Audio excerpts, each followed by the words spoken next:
আমি নেক্সট কিছু টিউটোরিয়ালে আমি আপনাদেরকে ফরম্যাটিংটা দেখাবো। ফরম্যাটিং এখানে খুবই বেসিক সব ফরম্যাটিংগুলো আমি আপনাদেরকে দেখাবো। এই লেসনে আমি আপনাদেরকে নাম্বার এবং ডেট এই দুইটা কিভাবে আপনি ফরম্যাটিং করবেন সেটা নিয়ে কথা বলবো।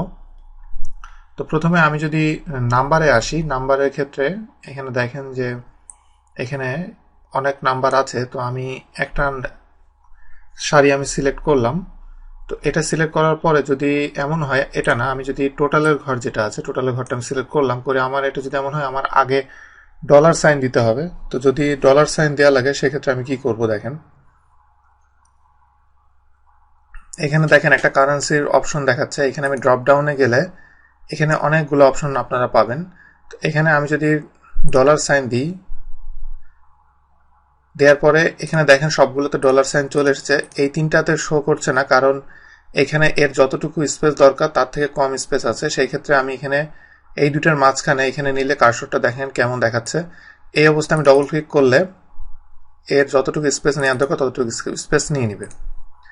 এভাবে আপনি ডলার সাইনটা আপনি আগে অ্যাড করতে পারেন, এবং ডলার সাইন অ্যাড করার পরে দেখেন এটার যে ফরম্যাটিং, যে 3 ঘর পর একটা যে কমা সেটা এখানে শো করছে। আর এরপরে যদি এমন হয় যে আপনার উপরে রেগুলার 3 ঘর পর আপনার কমা দরকার, এটা খুবই সিম্পল। আমি সবগুলা সিলেক্ট করব, করে এখানে যে কমা আছে কমা আমি জাস্ট দিব। দিলে দেখেন যে 3 ঘর পর পর সবগুলো কমা হয়েছে, কিন্তু সমস্যা হলো .00 মানে ডেসিমিলের এখানে আমি .00 যেটা আছে এটা আমি যদি না চাই, তাহলে এইখানে যে অপশনটা আছে বামে ডানে নিয়ার একটা ডেসিমেল ডিক্রিজ আর একটা ডেসিমেল ইনক্রিজ, আমি এখানে ডিক্রিজ করতে যাচ্ছি ডেসিমেলের ঘর। এটা আমি 2বার ক্লিক করলে শূন্য শূন্যগুলা চলে যাবে। যদি আপনার দরকার হয় তাহলে আপনি এটা দিতে পারেন। আর এরপরে আমি আপনাদেরকে কিভাবে আপনি ডেট মডিফাই করবেন বা ডেট ফরম্যাটিং করবেন সেটা আমি কথা বলি। যেমন এখানে দেখেন যে ক্রিয়েটেড ডেট, এটা আমি উপরে যদি ক্লিক করি তাহলে দেখেন যে এটা অ্যাকচুয়ালি কিন্তু আমি ম্যানুয়ালি এটা দিয়েছি।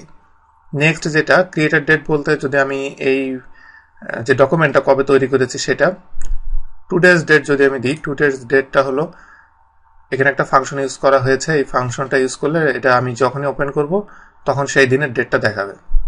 লাস্ট মডিফাইড ডেট আমি যদি সিলেক্ট করি তাহলে লাস্ট কবে মডিফাই হয়েছে সেটা আমি নাও যে ফাংশন আছে সেই ফাংশন দিয়ে এটা অ্যাড করেছি।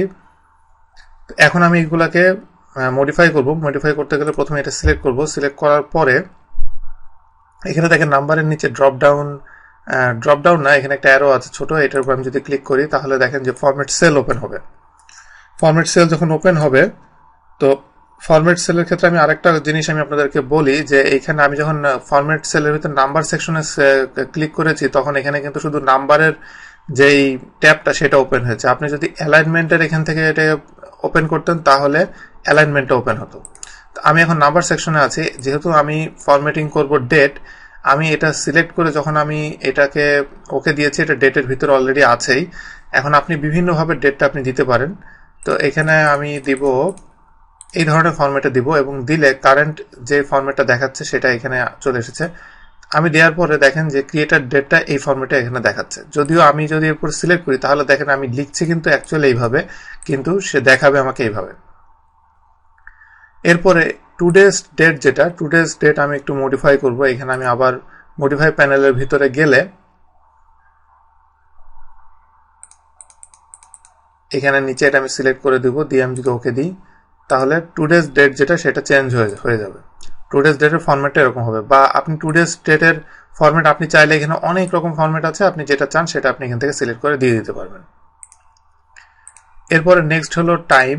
তো এখানে যে লাস্ট মডিফাইড টাইম যেটা, সেটা যদি আমি মডিফাই করতে চাই, এটা সিলেক্ট থাকা অবস্থায় আমি মডিফাইয়ে যাব। মডিফাইয়ে যে দেখেন যে এখানে কাস্টমসে আছে, কাস্টমের ভিতরে অনেক রকম ফরম্যাট আছে। তো এইখানে আপনি আপনার ফ্লেক্সিবিলিটি যে কতটুকু সেটা এখানে দেখেন, যে এটা আমি পুরোটা ডিলিট করে দিচ্ছি। দেওয়ার পরে টাইমের ক্ষেত্রে প্রথমে আমার যে মান্থ যেটা সেটা যদি আমি দিতে চাই, প্রথমে একটা এম দিলে দেখেন যে 2 দেখাচ্ছে। মানে যদি এখানে 12 হতো, ডিসেম্বর হতো, তাহলে এখানে আপনার 1 দেখাতো এবং তারপরেরটাই 2 দেখাতো। বা আপনি জাস্ট একটা এম দিবেন, দিলেই ওখানে আপনার 12 দেখাবে। আমি আরেকটা এম দিলে দেখেন 02 দেখাচ্ছে, যেটা হলো ফেব্রুয়ারি মান্থ। তা আমি যদি থার্ড এমটা প্রেস করি তাহলে FEB শো করছে। এরপর আমি যদি ফোর্থ এম দিই তাহলে দেখেন পুরা ফেব্রুয়ারি মান্থের স্পেস যেটা পুরোটাই সে এখানে দেখাচ্ছে। এবার আমি স্পেস দিব, দিয়ে আমি ডে দিব, ডে অবশ্যই 2টা ডি দিব, তাহলে এই ধরনের ফরম্যাট দেখাবে, যেটা উপরে দেখতে পাচ্ছেন যে এখানে মডিফাই হচ্ছে। দিয়ে আমি কমা দিব, কমা দেওয়ার পরে ইয়ার আপনি আপনার মতো 2টা ওয়াইও দিতে পারেন বা 4টা ওয়াই দিতে পারেন। 4টা ওয়াই দিলে এরকম আসবে, 2টা ওয়াই দিলে শুধু 13 আসবে। এটা দেওয়ার পরে এবার আমি কমা দিলাম, অবশ্য এখানে কমা হবে না, এবার আমি স্পেস দিলাম।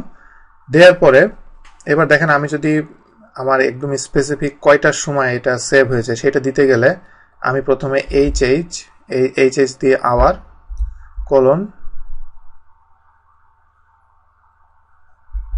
মিনিট SS সেকেন্ড, এই পুরোটা হয়ে যাওয়ার পরে এবার আমি যদি এখানে ওকে দিই তাহলে দেখেন যে এটা এই ফরম্যাটটা এখানে কিভাবে দেখাচ্ছে।